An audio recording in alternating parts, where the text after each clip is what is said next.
Fala galera, chapéus de palha aqui, eu sou o Lipe e hoje eu vou trazer pra vocês o review do capítulo 995 de One Piece. Então se você ama essa obra assim como eu, já deixa aquele seu like, se inscreve no canal se você não é inscrito e também checa os links que estão na descrição, segue a gente lá nas redes sociais e simbora agora falar desse capítulo. Lembrando, claro, que domingão a gente vai fazer uma live pra comentar a versão oficial desse capítulo. Então chega lá também, acompanha esse vídeo aqui e fica comigo até o final, que eu vou fazer algumas considerações bacanas lá no fim. Então simbora agora pra esse vídeo.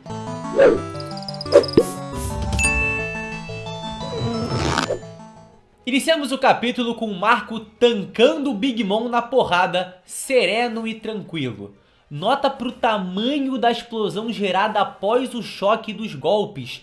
O tamanho desse crânio é enorme e a porrada ali que explodiu é gigantesca também. Parabéns aí Big Mom e Marco, dois monstros.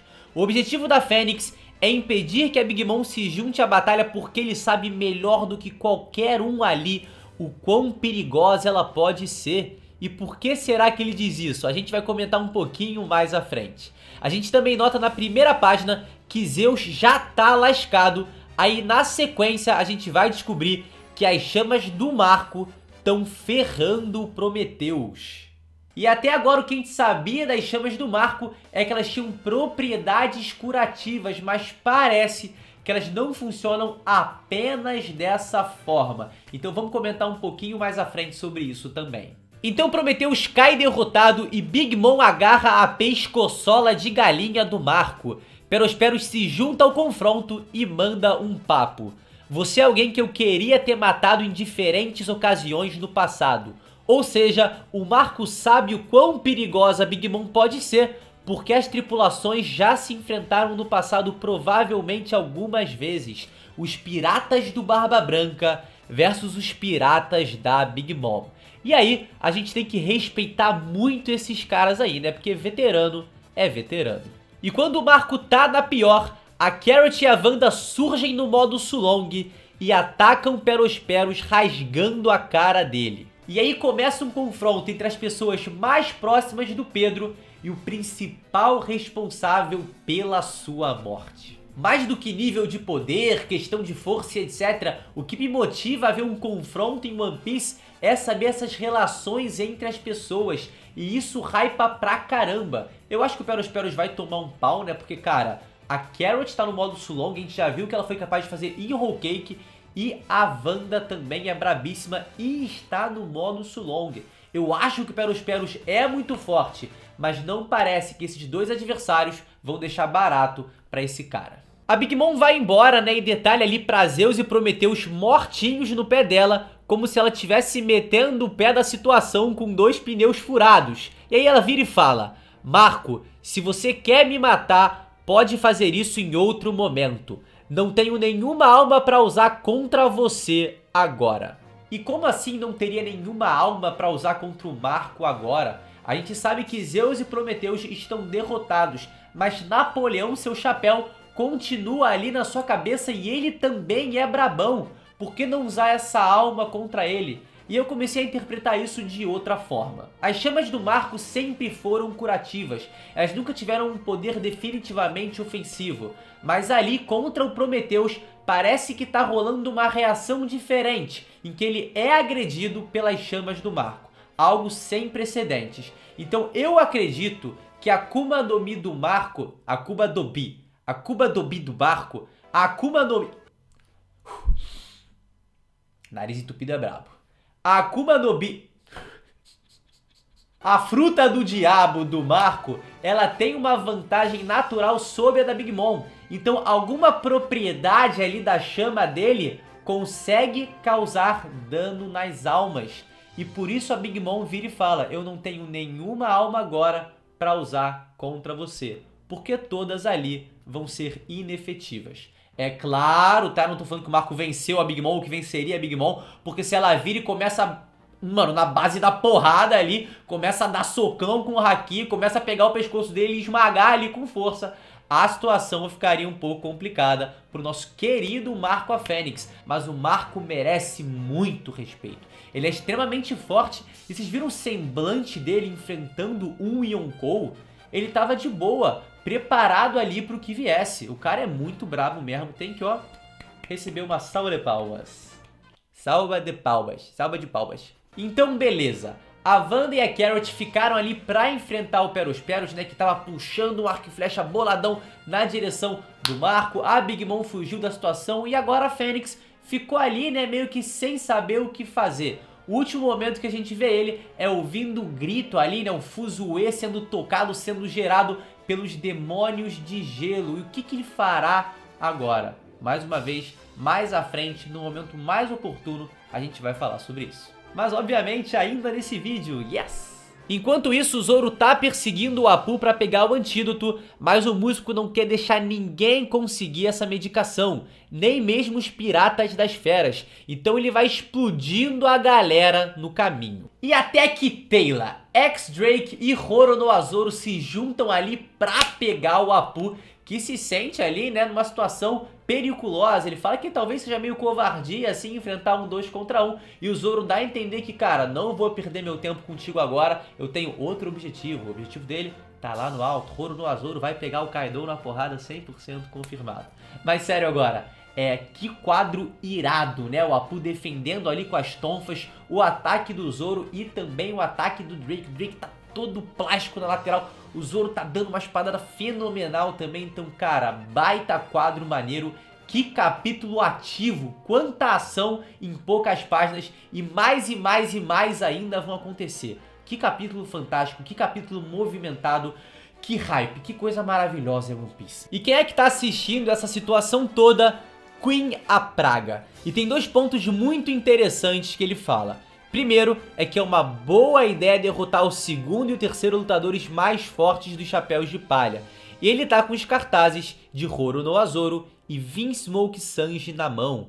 Teremos aí o trio monstro confirmado, kkkk. Parece que o Queen, ele não sabe mesmo que o Jinbei efetivamente faz parte dos Chapéus de Palha. Existe toda essa polêmica, né, em questão de força. Será que o Jinbei sola o Sanji? Será que o Zoro sola o Jinbei? Mas isso não é o momento para falar disso. Existe uma parada mais interessante ali, que é o interesse de Queen nos Vinsmoke. Ele reconhece o Sanji como sendo filho de Judge. Isso dá a entender duas coisas. Uma é que ele pode já ter trabalhado com ele, né? A gente sabe que os dois estão ali nesse campo da ciência.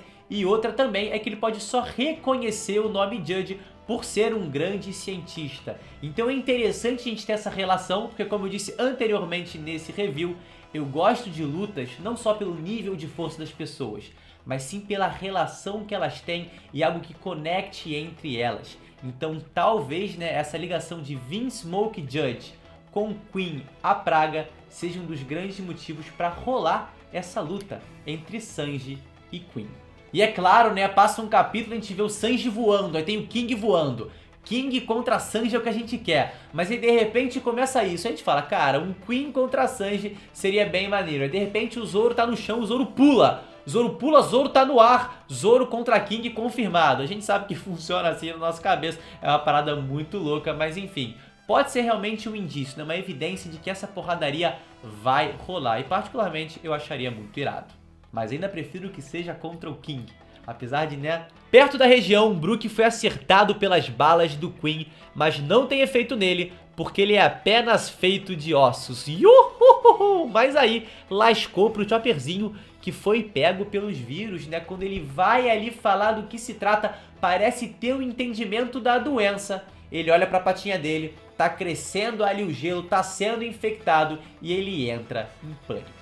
E é interessante porque o Chopper ele tem um conhecimento muito profundo de doenças. Então sim, é capaz que ele consiga reconhecer que vírus é aquele e até mesmo encontrar um antídoto, produzir ele de alguma forma, enfim, ou pelo menos entender o que é preciso para retardar, né, a aceleração, enfim, a infecção feita por essa doença. E lembra que eu disse sobre o papel que o Marco poderia ter agora, logo depois desse encontro com a Big Mom? Então, ele termina, né, o último momento que a gente tem dele é ouvindo os gritos causados pelos demônios de gelo. Então pode ser que ele venha querer fazer um reconhecimento da situação, ver aquilo e começar com as suas chamas regenerativas a curar essa galera que tá sendo infectada pelo vírus. Então não necessariamente a gente vai precisar do antídoto, não necessariamente o Chopper vai desenvolver algo ali.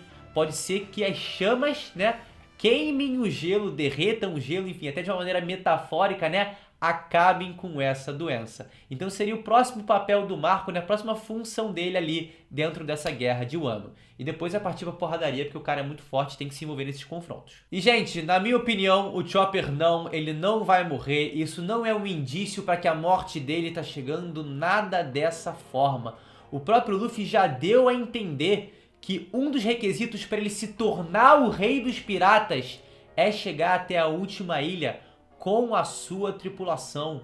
Então, por mais que essa especulação sobre a morte do Chopper ganhe forças pelo fandom, ganhe forças por aí, eu particularmente não acredito nela. A gente já perdeu um chapéu de palha no meio do caminho, que era o Going Merry. Um próximo a gente não vai perder. A cena muda para Uruchi e Page One versus Usopp e Nami. A Nami tá derrotada no chão, enquanto Usopp luta bravamente contra Uruchi e talvez, se Page One não estivesse na situação, ela teria sido derrotada. Usopp continua determinado, mesmo com lágrima nos olhos e medo no coração. Ele segue na batalha dando seu melhor para ajudar seu bando. Mas a dupla tão inteligente dos chapéus de palha descobre que há outras maneiras de usar a cabeça. O curioso aqui é que a cabeça dele racha igualzinho na luta contra o Mr. Four e a Miss Merry Christmas no capítulo 184.